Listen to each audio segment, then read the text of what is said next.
Assalamualaikum, halo teman-teman. Saya akan menjelaskan tentang isi makalah kami yang berjudul Inflasi dan Pengangguran dalam Perspektif Islam. Sebelumnya, jangan lupa like, comment, and subscribe ya.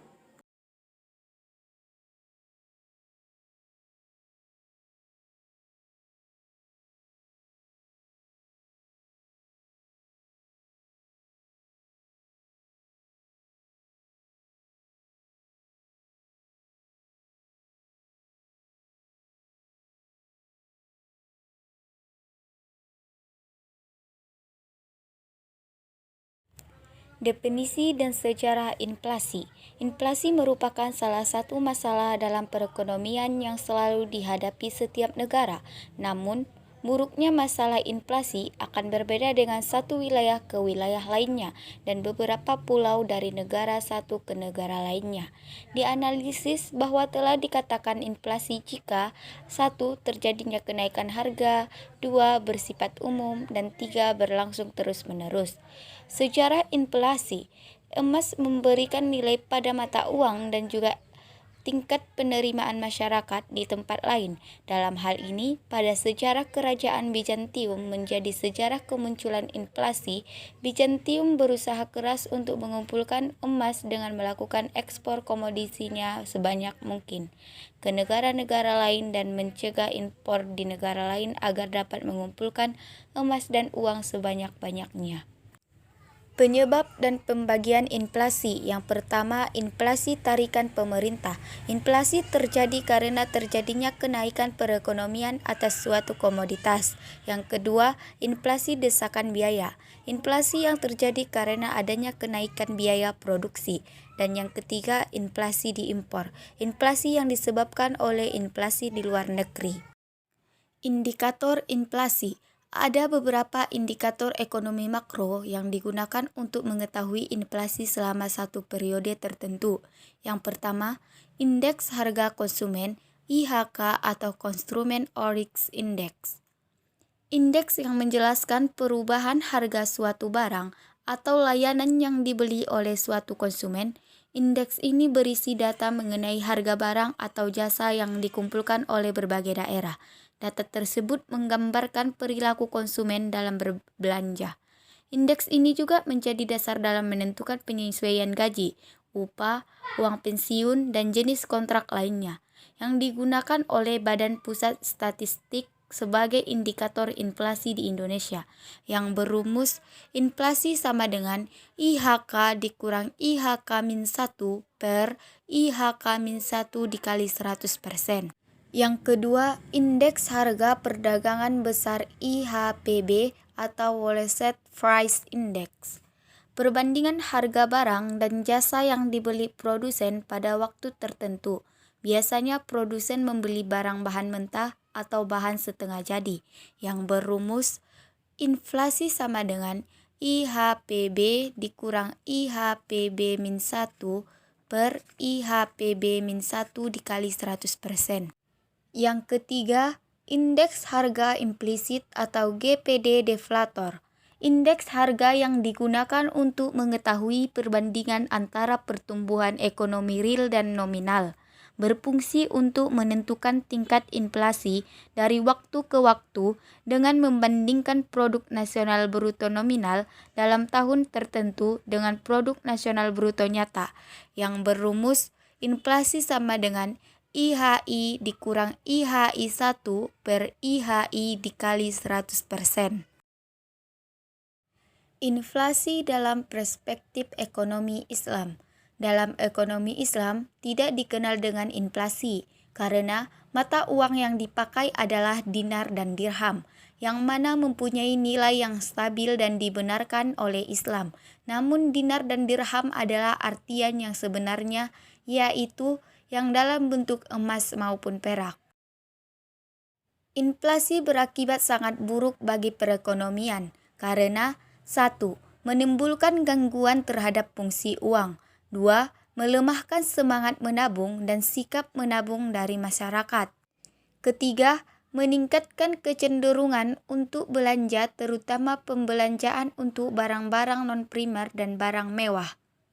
Keempat, mengarahkan investasi pada hal yang non-produktif, yaitu penumpukan kekayaan atau hoarding seperti aset properti, yaitu tanah dan bangunan. Kebijakan ekonomi konvensional dalam mengatasi inflasi. 1. Kebijakan fiskal. Kebijakan fiskal adalah kebijakan yang mengatur belanja dan pajak negara yang berdampak pada kondisi ekonomi secara makro. Kebijakan ini terbagi menjadi dua. Yang pertama, meningkatkan pajak, dan yang kedua, mengurangi pengeluaran pemerintahan. Adapun yang kedua, kebijakan moneter. Kebijakan moneter ini adalah peraturan dan ketentuan yang dilakukan oleh otoritas moneter atau bank sentral untuk mengendalikan jumlah uang yang beredar. Pengertian pengangguran. Pengangguran adalah istilah untuk orang yang tidak bekerja sama sekali, sedangkan mencari kerja, bekerja dalam 2 hari selama seminggu, atau seseorang yang sedang berusaha mencari pekerjaan yang layak. Pengangguran seringkali menjadi masalah dalam perekonomian. Karena adanya pengangguran, produktivitas dan pendapatan masyarakat akan berkurang sehingga dapat menyebabkan timbulnya kemiskinan dan masalah-masalah sosial lainnya. Pengangguran menurut pandangan agama Islam terbagi dua. Yang pertama, pengangguran jabariyah atau pengangguran terpaksa. Suatu pengangguran di mana seseorang tidak mempunyai hak sedikit pun memilih status ini dan terpaksa menerimanya. Pengangguran seperti ini umumnya terjadi karena seseorang tidak mempunyai keterampilan sedikit pun. Yang kedua, pengangguran hiyariyah atau pengangguran pilihan. Seseorang yang memilih untuk menganggur padahal dia dasarnya adalah orang yang mampu untuk bekerja. Namun pada kenyataannya dia memilih untuk berpaku tangan dan bermalas-malas sehingga menjadi beban orang lain. Sebab-sebab terjadinya pengangguran. Faktor-faktor yang menyebabkan terjadinya pengangguran adalah sebagai berikut. Yang pertama, besarnya angkatan kerja tidak seimbang dengan kesempatan kerja. Yang kedua, struktur lapangan kerja tidak seimbang. Yang ketiga, kebutuhan jumlah dan jenis tenaga terdidik dan penyediaan tenaga terdidik tidak seimbang. Yang keempat, meningkatkan peranan dan aspirasi angkatan kerja wanita dalam seluruh struktur angkatan kerja Indonesia. Dan yang kelima, penyediaan dan pemanfaatan tenaga kerja antara daerah tidak seimbang. Dampak-dampak pengangguran. Dampak pengangguran terhadap perekonomian suatu negara terbagi 3. Yang pertama, pengangguran bisa menyebabkan masyarakat tidak dapat memaksimalkan tingkat kemakmuran yang dicapainya. Yang kedua, pengangguran akan menyebabkan pendapatan nasional yang berasal dari sektor yang berkurang. Dan yang ketiga, pengangguran tidak menggalakkan pertumbuhan ekonomi. Sedangkan dari dampak pengangguran terhadap individu yang mengalaminya dan masyarakat terbagi 3 juga.